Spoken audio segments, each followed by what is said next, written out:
अस्सलाम वालेकुम दोस्तों। आज हम चिलर की लीकेज ट्रेस कर रहे हैं। हमारा जो चिलर है आज 450 टन इसकी कैपेसिटी है। सैनियो ब्रांड है। इस चिलर में लीकेज हो गई है। लीकेज हम ढूंढेंगे, लेकिन लीकेज को ढूंढने से पहले हमें 2-3 चीज़ों का ख्याल रखना पड़ता है कि अगर हम लीकेज एब्जॉर्प्शन चिलर में एयर आने की सूरत में चिलर काम करना छोड़ देता है तो हमें पता चल जाता है कि वैक्यूम ब्रेक हो चुका है और इसमें एयर आ चुकी है। तो इस सूरत में हम सबसे पहले इसको हम चिलर को इस प्रेशर दिया हुआ है, हमने 4 psi प्रेशर दिया हुआ है। 4 psi से प्रेशर अभी ज़्यादा हम नहीं देंगे, हम अभी हमने कम प्रेशर दे के इसकी लीकेज को चेक करेंगे। इसकी लीकेज को चेक करने के लिए, क्योंकि अभी इसमें लिथियम और रेफ्रिजरेंट होती है, अगर इसके नीचे वाले हिस्से में लीकेज होगी तो वहाँ से सॉल्यूशन या फिर रेफ्रिजरेंट जहाँ पे होगी वो बाहर आना शुरू हो जाएगी लीकेज से। तो हमें वहाँ से तो लीकेज मिल जाएगी आसानी से कि वहाँ से लीकेज बाहर आना शुरू हो गई है। लेकिन जहाँ पे लिथियम ब्रोमाइड और रेफ्रिजरेंट यानी कि पानी नहीं होगा तो वहाँ पे हमें बबल सोप सॉल्यूशन के ज़रिए हम इसकी लीकेज चेक करेंगे, जैसे हम कर रहे हैं आपके सामने। ये ऊपर वाले हिस्से पे जहाँ पे लिथियम या दूसरा इसमें रेफ्रिजरेंट नहीं होती, एयर होती है, जहाँ पे स्टीम होती है, उन लाइनों में जितने भी वेल्डिंग के जॉइंट्स होते हैं या फिर वॉल्स वगैरह, जो भी वॉल्स वगैरह होते हैं या इसमें सेंसर वगैरह लगे होते हैं, वेल्डिंग के जॉइंट होते हैं, हम वहाँ पे इसकी लीकेज चेक कर रहे हैं। ये आप देख रहे हैं, ये कंडेंसर शेल की ट्यूबों की जो वेल्डिंग है हम उसको चेक कर रहे हैं। जहाँ पे इसको वेल्डिंग किया होता है तो वहाँ से लीकेज होने के ज़्यादा चांसेस होते हैं। तो अभी हमने इसकी जो जनरेटर साइड भी खोली है, लेकिन वहाँ पे लीकेज नज़र नहीं आ रही। तो ये आप देख रहे हैं, ये हम इसकी लीकेज चेक कर रहे हैं। अब चिलर के ऊपर वाली साइड जहाँ पे इसकी एयर वगैरह होती है या प्रेशर होता है, जो भी आप कह सकते हैं कि खाली जगह पे होती है जहाँ पे लिथियम नहीं होता, ना ही रेफ्रिजरेंट होती है। तो लीकेज चेक करने के लिए हमें सोप सॉल्यूशन की, जैसे हम नॉर्मल चेक करते हैं, या हम इससे लीक डिटेक्टर से भी चेक कर सकते हैं। नाइट्रोजन का हमने इसको प्रेशर दिया होता है। नाइट्रोजन प्रेशर देने का बेसिकली मकसद ये होता है कि उसमें एक तो मॉइस्चर नहीं होती, नमी वगैरह नहीं होती, दूसरा वो टम्परेचर उस पर असरअंदाज नहीं होता, उसको प्रेशर को कम या ज़्यादा नहीं करेगा, वो एक्चुअल टम्परेचर रहता है। तो ये नाइट्रोजन इस्तेमाल करने का बेसिकली लीकेज के दौरान ये फ़ायदा होता है। ये अब आप देख रहे हैं, हम इसके जो पर्ज टैंक वगैरह की लाइनें हैं, जो शेल की लाइन, शेल से पर्ज टैंक की लाइनें होंगी, हम इसको अच्छे तरीके से चेक कर रहे हैं। अब हम इसको चेक करके उसके बाद अगर हमें लीकेज मिल जाएगी तो वो हम आपको दिखाएंगे। इसकी ज़्यादातर लीकेज होती है या तो जनरेटर साइड की लीकेज होती है, या फिर इसमें जो वेल्डिंग वगैरह है, जो पॉइंट है, जॉइंट है, वो लीक हो जाता है। उसके अलावा इसमें जितने भी वॉल्स वगैरह होते हैं चिलर्स के, उसमें ज़्यादातर लीकेज हो जाती है। तो अब हम इसके प्रॉपर चेक कर रहे हैं लीकेज पूरे चिलर की। ये हम ऊपर वाली साइड पे हैं, क्योंकि नीचे तो लिथियम है और रेफ्रिजरेंट है। अगर नीचे से लीकेज होगी तो वो लिथियम बाहर आना शुरू हो जाएगा, या फिर उसमें जो पानी है, रेफ्रिजरेंट है, वो बाहर आना शुरू हो जाएगी, क्योंकि हमने इसको प्रेशर दिया हुआ है। वैक्यूम की सूरत में वो बाहर नहीं आएंगी, ये प्रेशर दिया हुआ है हमने, प्रेशर की सूरत में वो चीज़ें बाहर आएंगी। तो अभी हम इसकी लीकेज चेक कर रहे हैं।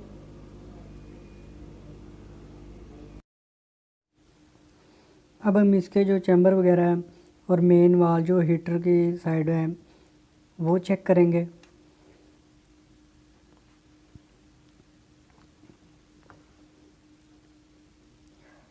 सोप सॉल्यूशन आपने इस ज़्यादा थिक, मतलब कि गाढ़ा नहीं बनाना। उसके बाद इसमें जो नॉर्मल हो, ना ज़्यादा थिक हो और ना ही ज़्यादा पतला हो, जिसकी वजह से ये बबल वगैरह क्लियर नहीं बनेंगे।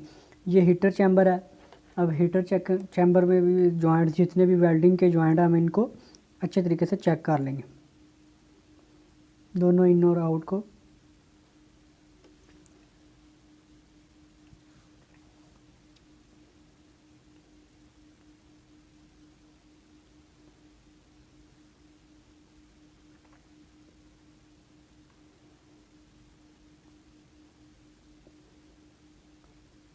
नीचे जो सप्लाई की लाइनें होगी, हमारे पंप वगैरह बंद है, जो सप्लाई से आगे वाली लाइनें होंगी हम उस पर भी चेक कर लेंगे सारी जो लाइनें हैं हीट एक्सचेंजर वगैरह की।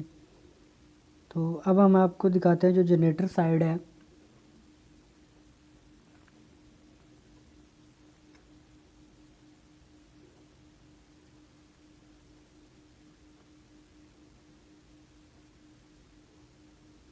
जनरेटर में अभी तक तो हमें लीकेज शो नहीं हुई, लेकिन अभी हम इसको प्रेशर और दे के प्रेशर चेक करेंगे, मे भी फिर हमें वो लीकेज मिल जाए। इसमें ज़्यादातर पिन होल होता है, बिल्कुल माइनर सी लीकेज होती है, तो उसको ट्रेस करना थोड़ा मुश्किल होता है। तो जैसे ही हम इसका प्रेशर बढ़ाएंगे तो मे भी वो लीकेज हमें सामने आ जाए। तो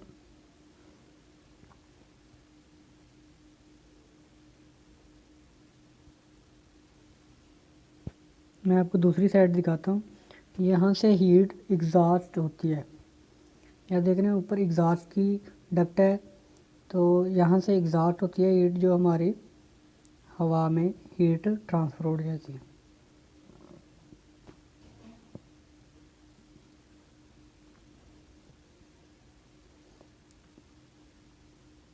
अब हम इसको दोबारा खोलेंगे ताकि हमें लीकेज मिल जाए।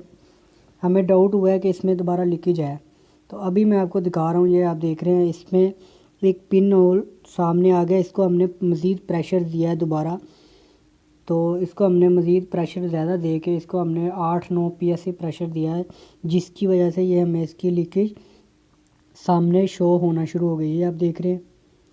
तो अब हम इसको जो ये लीकेज से ऊपर वाला जो लिथियम है, जो क्योंकि हमने इसको वेल्डिंग करना है, तो अब हम इसकी जो लिथियम को निकालने के लिए, इसको खाली करने के लिए जनरेटर, ये हम इसकी नीचे, इसके जनरेटर के नीचे इसका एक पिन होती है। अब हम इस पिन वाल को खोल के इस नोज़ल के ज़रिए हम लिथियम जो भी इसमें सॉल्यूशन वगैरह है इसको हम निकाल लेंगे, ताकि जनरेटर हमारा ख़ाली हो जाए, हम इसको वेल्डिंग कर सकें। जो लीकेज हमें मिली है तो हमने उसको निशान लगा लिया है। अब हम इसके सॉल्यूशन को बाहर निकाल के इन ड्रम वगैरह में निकालेंगे, ताकि हमारा जो जहाँ पे हमने वेल्डिंग करनी है वो जगह खाली हो जाए, और वहाँ से लीकेज जो सॉल्यूशन बाहर आ रहा है वो आना बंद हो जाए, ताकि हम वहाँ से वेल्डिंग अच्छी तरीके से, अगर वो लिथियम सॉल्यूशन आता रहेगा तो हम उसकी वेल्डिंग अच्छे तरीके से नहीं कर सकेंगे। तो ये आप देख रहे हैं ये सॉल्यूशन, क्योंकि हमने इसको प्रेशर दिया हुआ है बाई ग्रेविटी, ये अगर हम उस वाल को खोल देंगे तो ये इस ड्रम में आना शुरू हो गया। तो जैसे ही ये सॉल्यूशन ख़त्म होगा उसके बाद हम इसको वेल्डिंग करके तो दोबारा फिटिंग कर देंगे। हमें लीकेज मिल चुकी है, तो जैसे ही हमें वेल्डिंग कंप्लीट हो जाएगी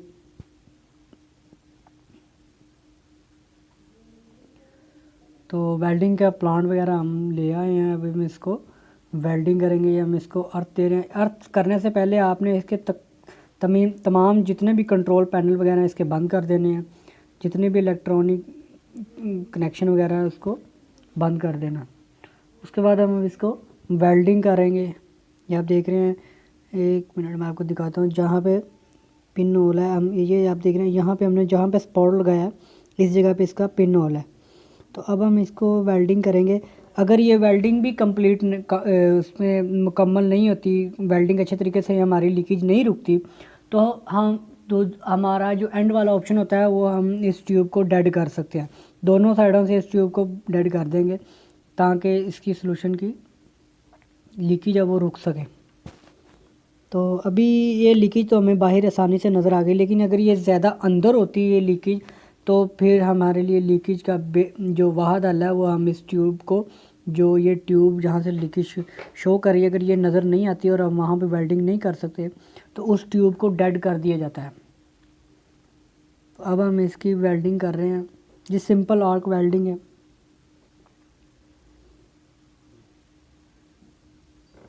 ये आप देख रहे हैं।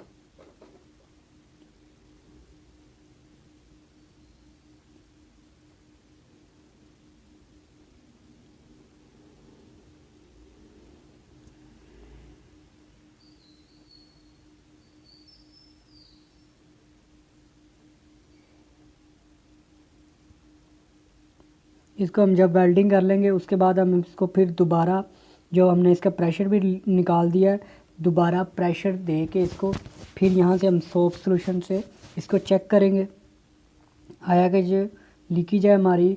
उसके बाद हम इसमें सॉल्यूशन दोबारा फीड करेंगे। तो सॉल्यूशन फीड करने के लिए हमें इसे दोबारा वैक्यूम करना पड़ेगा। वैक्यूम करेंगे तो वो सक्शन हमारा सॉल्यूशन ऑटोमेटिकली वो जनरेटर में सॉल्यूशन फीड होता रहेगा। एक साइड से हम इसको वैक्यूम पंप को ऑन कर देंगे और दूसरी साइड से वो जब उसमें वैक्यूम बनना शुरू हो जाएगा चिलर के अंदर तो वो इसका सॉल्यूशन फीड होना शुरू होगा। अब हम इसकी कंप्लीट कर चुके हैं वेल्डिंग। तो इसमें अब हम सॉल्यूशन फीड करें। ये देख रहे हैं ये सारे ड्रम हमने इसमें फीड कर दिए हैं। जो हमने इसमें से सॉल्यूशन निकाला था ये सारे सॉल्यूशन इसमें फीड हो चुके हैं। तो अब हम इसको बंद करने लगे हैं। ये हमारी वेल्डिंग भी हो चुकी है। हमने नीचे से इसकी सॉल्यूशन की सफाई वगैरह भी कर ली है। तो सॉल्यूशन जो अंदर गिर जाता है उसको निकालने के लिए आप किसी भी चीज़ के आगे मोटा फोम वगैरह उसको बांध के आप सॉल्यूशन जो इसके अंदर रह जाएगा उसको हम बाहर निकाल सकते हैं। अब हम इसकी जो साइड्स वगैरह क्लोज करके इस चिल्लर को हम चला के, अब चिल्लर हमारा जो उसमें प्रेशर दिया हुआ है वो स्टैंड है और अब हमारी जो लीकेज है वो भी कंप्लीट हो चुकी है। तो अब हम इसको दोनों साइडों से जनरेटर को बंद कर देंगे। उसके बाद हम चिल्लर हमारा जो वो रनिंग के लिए तैयार है, हम इसको चला सकते हैं। उसके बाद हम इसको, लेकिन इसको आहिस्ता आहिस्ता पहले हल्की गैस पे इसको चलाएंगे। अगर आप गैस यूज़ करें या डीजल यूज़ करें तो लो लोड पे हम इसको चलाएंगे आहिस्ता आहिस्ता, क्योंकि इसका जो सॉल्यूशन होता है वो भी क्रिस्टलाइज होना शुरू हो जाता है अगर वो ज़्यादा देर पड़ा रहे। तो उसको आहिस्ता आहिस्ता हीट अप करके सर्कुलेशन करेंगे सॉल्यूशन की। उसके बाद हम इसको दोबारा जब ये लोड पे आना शुरू हो जाएगा अपनी, तो ये काम करना शुरू कर देगा हमारा चिल्लर। तो ये अब हम दोनों साइडों से इसके बंद कर चुके हैं। हमारे चैनल को सब्सक्राइब कीजिए, बेल आइकन के बटन को लाजमी प्रेस करें ताकि आने वाली वीडियो होगी वो आपको नोटिफिकेशन में मिल जाएगी। तो ये हमारा अब चिल्लर रेडी है काम करने के लिए।